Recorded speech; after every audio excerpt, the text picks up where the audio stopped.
درود پاک ویسے ہر دن پڑھیں، سبحان اللہ، برکتیں ہی برکتیں ہیں، مگر جمعے کے دن اللہ اکبر۔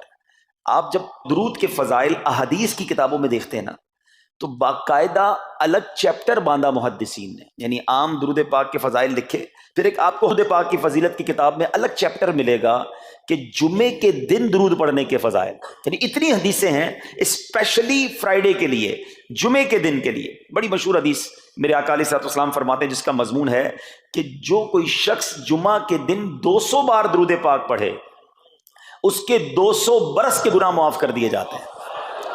اب یہ کتنی پیاری حدیث ہے۔ ایک اسی طرح کی حدیث، یہ بیسیکلی کثرت سے بتانے کے لیے، انکریج کرنے کے لیے کہ درود اس دن زیادہ پڑھے جائیں، گناہوں کی معافی کا ایک ایسا سبحان اللہ سلسلہ ہے۔ ایک اور حدیث پاک ہے جس کا مضمون ہے جو جمعہ کے دن 80 بار درود پاک پڑھے، اس کے 80 برس کے گناہ معاف کر دیے جائیں گے۔ تو یہ دن تو سبحان اللہ گناہ گاروں کی بن آتی ہے، گناہ گاروں کو موقع دیا جاتا ہے کہ پورے ہفتے میں اگر کوئی کمزوری رہ بھی گئی ہے تو اب جمعہ آ گیا ہے، اب درود پڑھ لو، اب تلاوت کر لو، اب دعائیں کر لو، اب اللہ سے رجوع لے آؤ۔ یہ جمعے کا دن سبحان اللہ، مفتی احمد یار خان نعیمی رحمت اللہ تعالی علیہ فرماتے ہیں، جمعہ کے دن کوئی نیکی کی جائے، اللہ کی بارگاہ میں جمعے کا شرف اور مقام اتنا اعلیٰ ہے کہ جمعہ کی ایک نیکی 70 گنا اس کا ثواب عطا کیا جاتا ہے، ملٹی پلائی بائی 70۔ سوچئے، اب سمجھدار لوگ بیٹھے ہیں، کاروباری لوگ بھی بیٹھے ہوں گے، ہمارے یہاں نارملی سپر اسٹور پہ یا کسی جگہ پر مارکیٹس وغیرہ میں اسکیم لگتی ہیں، 25% discount, 50% discount, buy one get one free, ایک خریدو دوسرا فری۔ لوگ گرمیوں کی چیزیں سردیوں میں خرید لیتے ہیں، ارے بھائی ابھی تو گرمیاں، ابھی سے جیکٹ خرید دی ہے یار، سستا مل رہا تھا، ایک پہ ایک فری مل رہا تھا، سردیوں میں کام تو آئے گا نا، چلو لے لو بھائی۔ سردیوں میں گرمیوں کی چیزیں خرید رہے ہوتے ہیں، کیوں؟ سستا۔ ہم دنیا کے نفع کے لیے، دنیا کے بینیفٹ کے لیے ٹریول بھی کرتے ہیں، جا کر خرچ بھی کرتے ہیں۔ مجھے اچھی طرح یاد ہے، افریقہ کے غالباً ایک ملک میں تھا، تو بارڈرز ملے ہوئے ہوتے ہیں، ہم بارڈر ہم نے کراس کیا، ایک ملک کا جیسی بارڈر کراس کیا، بارڈر کراس کرتے ہی ایک بہت بڑا، ویرانہ تھا لیکن بہت بڑا شاپنگ مال بنا ہوا اور گاڑیوں کی قطاریں۔ تو میں نے اسلامی بھائی سے پوچھا، یار اس ویرانے میں اتنا بڑا شاپنگ مال اور اتنی گاڑیاں؟ تو انہوں نے وجہ بتائی، کیا بتائی؟ کہتے ہیں جس ملک کے بارڈر کے ساتھ یہ سٹور ہے نا، اس ملک میں ٹیکس ہے، یہ ملک ٹیکس فری ہے۔ اچھا، اس ملک نے اپنے بزنس کو چلانے کے لیے اپنے ملک کے اندر مال بنے ہوں گے، ایک اسپیشل مال یہاں بنا دیا تاکہ اس ملک والے سفر کر کے آئیں اور پورے مہینے کا سامان اس سٹور سے لے کے واپس چلے جائیں، صرف ٹیکس بچانے کے لیے، ایک ایک مہینے کا سامان۔ اچھا، گاڑیوں کی لائنیں۔ اب بتاؤ یار، ہم دنیا کمانے کے لیے، سفر کرنے کے لیے تیار ہیں، نفع کمانے کے لیے، وقت دینے کے لیے تیار ہیں، ہر جمعے اسکیم اناؤنس ہے، ایک نیکی کرو 70 گنا ثواب کماؤ گے۔ بتاؤ کیا ذہن ہونا چاہیے کہ یار بس جمعے کا دن تو قرآن پڑھوں گا، درود پڑھوں گا، صدقہ کروں گا۔ سبحان اللہ، ڈھونڈ ڈھونڈ کے ہمارے صحابہ علیہم الرضوان ڈھونڈ ڈھونڈ کے نیک اعمال کرتے تھے کہ یہ بھی عمل کر لوں، یہ بھی کر لوں، اور جمعے کے دن اسپیشلی۔ تو اللہ کرے ذہن میں یہ بات بیٹھ جائے کہ میں نے جمعے کو زیادہ نیکیاں کرنی ہیں۔ اچھا، اب اس پہ میں ایک اور مشورہ دیتا ہوں۔ مثال کے طور پہ آپ نے ذہن بنایا ہے کہ یار پیر والے دن جو ہے نا، میں نے کسی مریض کی عیادت، رشتہ دار ہے وہاں جانا ہے، یا میں نے جناب سیٹرڈے یا سنڈے کوئی صدقہ خیرات کرنا ہے، کسی کی ہیلپ کرنی ہے۔ آپ نے کوئی نیکی پلان کی ہوئی ہے ہفتہ اتوار پیر منگل میں، تو کوشش کر کے اس کو جلدی کریں اور فرائیڈے میں کر لیں۔ ایک پوائنٹ آپ نے دیکھا، میں نے یہ نہیں کہا کہ اس کو اگلے جمعے کریں، ہاں ڈیلے نہ کریں، تھوڑا جلدی کر کے اس جمعے کو کریں تاکہ 70 گنا جو ہے وہ اس میں ثواب کما لوں، برکتیں حاصل کر لوں۔ اللہ کرے کہ میں اور آپ نیکیوں کے حریص بن جائیں۔ نیکیوں کی جو لالچ ہے نا، لالچ میں یہ بھی کر لوں، میں یہ بھی کر لوں، میں سجدہ بھی کروں، میں تلاوت بھی کروں، میں صدقہ بھی دوں، یہ تو نصیب والوں کو ملتا ہے۔ اور صحابہ کرام میں ہمیں نظر آتا تھا، پیچھے نہیں ہٹتے تھے صحابہ، ہمیں اعلان کیا جا رہا ہے کہ یہ موقع ہے، یہ نیکی ہے، اور پھر بھی کوئی نظر نہیں آتا۔ اللہ کرے کہ یہ جذبہ، کیونکہ یاد رکھو، جس طرح کاروباری لوگ کہتے ہیں نا سیزن ہے نیکیاں کر لو، بالکل اسی طرح جب تک میری اور آپ کی سانسیں باقی ہیں نا، نیکیوں کا سیزن جاری ہے۔ جتنی نیکیاں کمانی ہے کما لو، یہ مائنڈ سیٹ بنا لو کہ یار پتہ نہیں کب مر جاؤں، اور نیکی اور نیکی۔ جس طرح پیسے کمانے کا ذہن ہوتا ہے نا، اللہ کرے اس سے زیادہ میرا اور آپ کا نیکیاں کمانے کا ذہن ہو جائے، یار تھوڑی اور نیکی کما لو، تھوڑی اور۔ مثال کے طور پہ آپ کہیں جا رہے ہیں، کسی نے کہا ذرا بیٹھیے 10 منٹ بعد وہ بھائی آئیں گے۔ اب ہم 10 منٹ کس طرح گزارتے ہیں؟ موبائل نکالا اور جناب دیکھنا شروع، 10 منٹ کیا 15 منٹ بھی گزر جائیں پتہ نہیں چلے گا، لیکن یہ 15 منٹ میں کیا ملا آپ کو؟ شاید گناہ ہی ملے ہوں گے، کیونکہ ہمارے موبائل میں تو بہت ساری چیزیں ایسی ہیں یا تو حرام دکھا دیتی ہیں یا حرام سنا دیتی ہیں۔ لیکن اگر نیکیوں کا ذہن ہو تو بندہ سوچے یار 10 منٹ میں تو میں سورہ یاسین پڑھ سکتا ہوں، 10 قرآن کا ثواب ہے. موبائل میں قرآن پاک ڈاؤن لوڈ ہو, قرآن شریف نکالا اور یاسین شریف پڑھ لی, ویٹنگ ایریا کے اندر 10 قرآن کا ثواب کما لیا. اگر یہ مائنڈ سیٹ ہو, بندہ کہ یار اتنی دیر میں تو 100 بار درود پاک پڑھ لوں گا, اور آقا علیہ الصلوۃ والسلام فرماتے ہیں جو 100 بار درود پاک پڑھے اس کی دونوں آنکھوں کے درمیان لکھ دیا جاتا ہے کہ یہ بندہ دوزخ کی آگ اور نفاق سے بری ہے. 5 منٹ 10 منٹ میں اتنی نیکیاں کما سکتا ہوں, لیکن مائنڈ سیٹ ہی نہیں ہے, گھنٹوں ضائع کر دیں گے, نیکی کمانے کا ذہن نہیں بنتا. اگر یہی 10-15 منٹ میں مجھے پیسے ملنے ہوتے تو بتاؤ ہم کیا کرتے. اللہ کرے دل میں اتر جائے میری بات. تو بہرحال جمعہ کا دن یہ بہت کمال کا دن ہے. ہر جمعے کے دن آپ کو اونٹ صدقہ کرنے کا ثواب مل سکتا ہے. ایک اونٹ کتنے کا آتا ہے؟ 1.5-2 لاکھ روپے کا تو ہوتا ہے. 2 لاکھ روپے ہر جمعے کو صدقہ کرو, مہینے کے ہو گئے 8 لاکھ روپے. بندہ بولے غریب آدمی 8 لاکھ ہر مہینے؟ جی جناب, ہر مہینے 8 لاکھ کم و بیش آپ صدقہ کرنے کا ثواب کما سکتے ہیں. کیسے؟ کتنا آسان. نبی پاک علیہ الصلوۃ والسلام فرماتے ہیں, جس کا مضمون ہے جو جمعے کے دن سب سے پہلے آتا ہے اسے اونٹ صدقہ کرنے کا ثواب ملتا ہے, جو اس کے بعد آتا ہے اسے گائے صدقہ کرنے کا ثواب ملتا ہے. اللہ کی رحمت سے ہر جمعے فرشتے مسجد کے دروازے پر کھڑے ہوتے ہیں, ہم اللہ سے دعا کرتے ہیں اللہ تیری نوری مخلوق کے صدقے ہم پر رحم فرما, ہماری مغفرت فرما. مگر جب امام خطبے کے لیے کھڑا ہو جاتا ہے, آقا علیہ الصلوۃ والسلام فرماتے ہیں وہ رجسٹر بند کرتے ہیں اور وہ بھی آ کر امام کا خطبہ سننے کے لیے بیٹھ جاتے ہیں. تو جلدی آ کر, کچھ منٹ پہلے آ کر. اچھا, علم دین الگ ملتا ہے, ظاہر ہے یہاں ہر جمعے بیان ہوتا ہے, وہ بیان سننے کو آپ کو الگ ملے گا, نیکی کی دعوت الگ ملے گی, اور سبحان اللہ اونٹ صدقہ کرنے کا ثواب. تو مبارک ہو انہیں جو جلدی آتے ہیں. تو بہرحال اب میں چاہتا ہوں کہ جب بات جمعے پر ہی ہو رہی ہے تو ایک میں نے اور آپ کو پیغام دینا تھا. جمعے کو خطبہ دیا جاتا ہے, سالوں سے خطبہ سن رہے ہیں. مجھے اچھی طرح یاد ہے جب میری عمر شاید 17-18 سال تھی تو سن کر آدھا خطبہ تو مجھے اسی وقت یاد ہو گیا تھا. اب شاید پونا یاد ہو گیا ہوگا. آپ میں سے بھی کئیوں کو 60-70-80% خطبہ یاد ہوگا کیونکہ ہر جمعے سنتے ہیں. مگر کس کو یہ تجسس ہوا کہ یہ ہر جمعے امام صاحب پڑھتے ہیں, اس میں پیغام کیا ہے, اس کا ترجمہ کیا ہے, اس میں ہمیں کیا جاتا ہے؟ بس سر جھکاتے ہیں, ہاتھ باندھتے سنتے رہتے ہیں, کچھ سو بھی جاتے ہوں گے. ارے اللہ کے بندو, سوچو تو صحیح کہ ہر جمعے کو سنتا ہوں, آدھا پونا یاد بھی ہو گیا, پیغام کیا ہے؟ 2 باتیں, ایک حدیث پاک اور ایک خوبصورت پیغام. ہر جمعے کو آپ سنتے ہیں, ٹھیک ہے. حدیث ذرا سنیے گا. اللہ کے حبیب علیہ الصلوۃ والسلام فرماتے ہیں البر لا یبلا والذنب لا ینسا والدیان لا یموت. سنے ہوئے نا یہ الفاظ؟ ایسا لگ رہا ہے کہ یار یہ الفاظ تو کانوں میں ہر جمعے ہی آتے ہیں, ٹھیک ہے. آگے فرمایا اعمل ما شئت کما تدین تدان. یہ ایک حدیث ہے, ٹھیک ہے. اس کے بعد قرآن کی ایک آیت تلاوت ہوتی ہے, فمن یعمل مثقال ذرۃ خیرا یرہ ومن یعمل مثقال ذرۃ شرا یرہ. یہ کانوں نے کئی بار, کہوں کہ سینکڑوں بار سنے ہیں, مگر اس میں پیغام کیسا ہے, دل ہلا دینے والا پیغام, بڑا سمجھانے والی بات ہے اس حدیث میں. البر لا یبلا.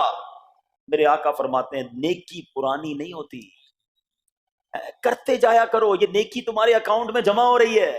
میں اور آپ بھول جائیں گے, میرا رب نہیں بھولتا, اس کے خزانے بڑے ہیں. جہاں نیکی پرانی نہیں ہوتی نا, اگلا جملہ سنو, والذنب لا ینسا, گناہ بھلایا نہیں جاتا. میں اور آپ بھول گئے, افسوس یہ ہے, عجیب کہانی ہے. یہ تو ایک عجب الگ ٹاپک ہے کہ آج جس سے ملاقات کرو اس کو 15 سال 20 سال 25 سال پرانی نیکیاں یاد ہیں. لوگ ملتے ہیں کہتے ہیں 1990 میں حج کیا تھا, 95 میں عمرہ کیا, 2002 میں فلاں مسجد بنائی. آپ کی دعوت اسلامی کے قافلے میں بھی 2005 میں گیا تھا. ساری نیکیاں 15 20 سال پرانی یاد ہیں. گناہ کل جھوٹ بولا تھا یاد ہے, کل رات کو بد نگاہی ہو گئی تھی وہ یاد ہے, پرسوں غیبت کی تھی وہ یاد ہے. سالوں تو چھوڑو, ہم گھنٹے پہلے کا گناہ بھول جاتے ہیں. مگر حدیث ڈرا رہی ہے, سمجھا رہی ہے کہ دیکھو والذنب لا ینسا, گناہ بھلایا نہیں جاتا. تم بھول گئے ہو, اگر کہیں لکھا ہوا ہے جواب دینا ہے. اور آگے فرمایا والدیان لا یموت, فرمایا کہ جو فیصلہ کرنے والا ہے اسے موت نہیں آتی. اللہ کو موت نہیں آنی, میں اور آپ مر جائیں گے. جس نے ڈیسیشن لینا ہے, جس نے فیصلہ کرنا ہے, اسے موت نہیں آنی. پھر آگے فرمایا اعمل ما شئت کما تدین تدان, کر لے جو کرنا ہے, جیسی کرے گا ویسی بھرے گا. پھر قرآن کی یہ آیتیں سمجھا رہی ہیں فمن یعمل مثقال ذرۃ خیرا یرہ, جو ذرہ بھر نیکی کرے گا, بھلائی کرے گا, وہ دیکھے گا. ومن یعمل مثقال ذرۃ شرا یرہ, کہ جو ذرہ بھر برائی کرے گا وہ بھی دیکھے گا. یہ اتنا شاندار جمعے کا پیغام ہر جمعے خطبے میں دیا جاتا ہے. اللہ کرے یہ دل کی گہرائیوں میں اتر جائے، دروازہ بند کر کے، اندھیرا کر کے، اکیلے میں گناہ کرنے والا سوچے کہ ٹھیک ہے دنیا میں کوئی نہیں دیکھ رہا مگر میرا رب دیکھ رہا ہے، مجھے اس ذرہ بھر گناہ کا بھی جواب دینا پڑے گا۔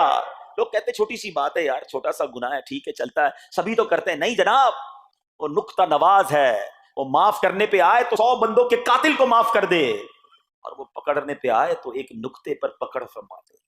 ہمیں ڈرنا ہوگا، ہمیں خوف اپنے دل میں طاری کرنا ہوگا، کیونکہ یہ گناہ میری آخرت میں میری پکڑ کا سبب بن سکتے ہیں۔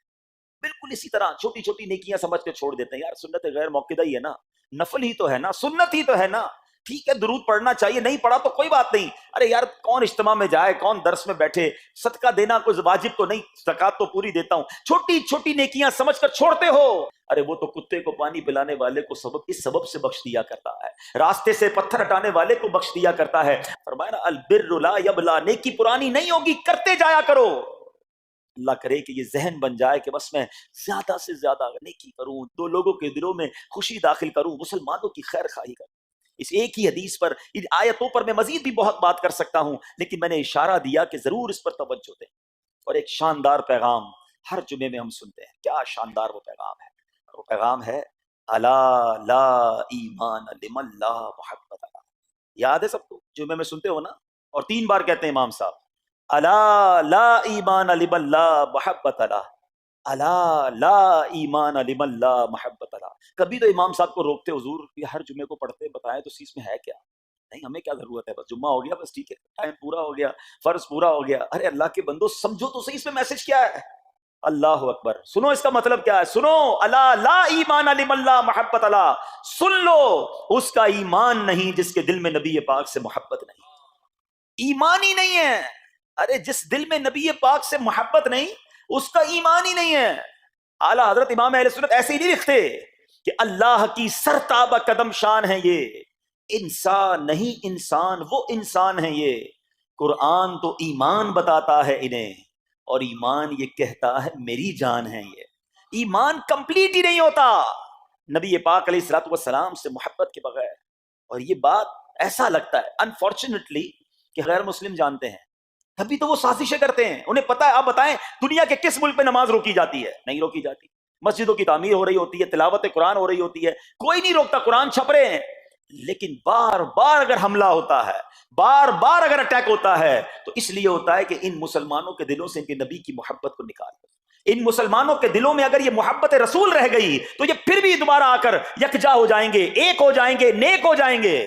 کسی طرح دل سے محبت رسول صلی اللہ تعالی علیہ وسلم نکالی جائے، اور اسی وجہ سے یہ ساری سازشیں کی جاتی ہیں۔ معاذ اللہ نبی پاک علیہ الصلوۃ والسلام کی گستاخیاں کی جاتی ہیں تاکہ چیک کیا جائے ان پر اثر بھی پڑتا ہے کہ نہیں، کوئی اوپر نیچے ہوتا بھی ہے کہ نہیں، کہ اپنی دنیا میں مگن ہے، اس کو احساس ہی نہیں ہے۔ میرے میٹھے اسلامی بھائیوں، دنیا کا دستور ہے جب کسی چیز کی ڈیفیشینسی ہو جائے نا تو اس کی ایفیشینسی بڑھائی جاتی ہے۔ مثال کے طور پہ کسی کے جناب جسم میں وٹامن ڈی کم ہو، ہم کیا کرتے ہیں، وٹامن ڈی کی ٹیبلٹس لے کر اس کو پھر بڑھاتے ہیں۔ کیلشیم کی کمی ہو، ڈاکٹر کہتا ہے بھائی تھوڑی کیلشیم کی دوائی پیو، تمہارے اندر کیلشیم کی کمی ہو رہی ہے۔ جب کسی چیز کی کمی کی جائے اس کو بڑھانے کی کوشش کی جاتی ہے۔ اگر یہ دنیا کے چند لوگوں کا یہ پلان ہے کہ مسلمانوں کے دلوں سے عشق رسول نکالو، تو اب میرا اور آپ کا کام یہ ہے کہ انشاءاللہ عشق رسول کو اب اضافہ کریں گے، اب نبی پاک کی محبت میں اور اضافہ کریں گے، سرور کائنات علیہ الصلوۃ والسلام کی محبت میں زندگی گزاریں گے، خود بھی سچے عاشق رسول بنیں، اپنی نسلوں کو عاشق رسول بنائیں۔ اللہ سلامت رکھے میرے پیر و مرشد کو۔ 30 سال پہلے،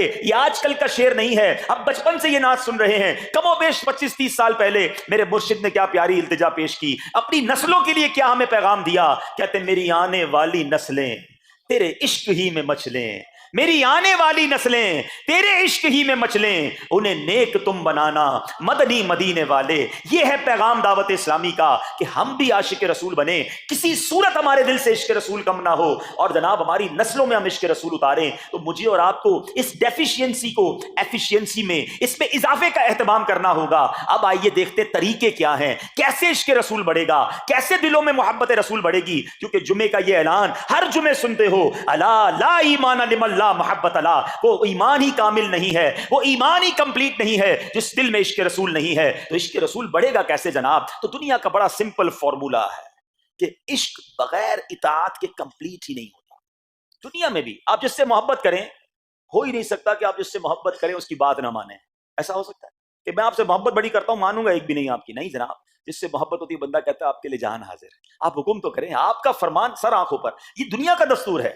تو اگر آپ واقعی نبی پاک سے محبت کرتے ہیں یا سچے عاشق رسول بننا چاہتے ہیں تو پھر فرمان رسول پر عمل کرنا ہوگا، نبی پاک کے طریقے پر عمل کرنا ہوگا، اطاعت رسول کرنی ہوگی، تبھی آپ سچے عاشق رسول کہلائیں گے. یہ ہو نہیں سکتا کہ ایک طرف تو میں نعرہ لگاؤں کہ غلامی رسول میں موت بھی قبول ہے اور دوسری طرف نبی پاک کا طریقہ قبول نہ ہو، نہ سچ قبول ہو، نہ مسلمانوں کی خیر خواہی قبول ہو، معاذ اللہ، نہ سنتیں قبول ہو، نہ نماز قبول ہو. جمعے کی نماز میں مسجدیں فل ہیں، کیا عصر کی نماز میں بھی ہوں گی؟ کیا عصر فرض نہیں ہے؟ کیا مغرب فرض نہیں ہے؟ کیا عشاء فرض نہیں ہے؟ میرے آقا فرماتے ہیں جعلت قرۃ عینی فی الصلاۃ، کہ نماز میں میری آنکھوں کی ٹھنڈک ہے. ان گستاخان رسول کو یہ جواب دینا ہے کہ تم جتنی نبی پاک علیہ الصلوۃ والسلام کی معاذ اللہ شان میں گستاخی کرو گے، دنیا میں تو نیست و نابود ہو ہی جاؤ گے، مگر تم دیکھو گے کہ تمہارا ہر قدم ہمارے عشق رسول میں اضافے کا باعث بنے گا، ہمارے انشاءاللہ نبی پاک کے قریب ہونے کا باعث بنے گا. آؤ نیت کریں کہ آج کے بعد ہماری کوئی نماز قضا نہیں ہوگی، آج کے بعد زندگی نبی پاک کی سنتوں کے مطابق گزرے گی. میرا چہرہ، میرا لباس، میرا کردار بتائے کہ میں کس کا امتی اور کس کا عاشق ہوں. ارے مجھے بتانا کیوں پڑے میں کس کا امتی ہوں، مجھے دیکھ کر پتا چل جائے. وہ شاعر لکھتے ہیں نا، فنا اتنا تو ہو جاؤں میں تیری ذات عالی میں، حضور فنا اتنا تو ہو جاؤں میں تیری ذات عالی میں، جو مجھ کو دیکھ لے اس کو تیرا دیدار ہو جائے. اللہ پاک نبی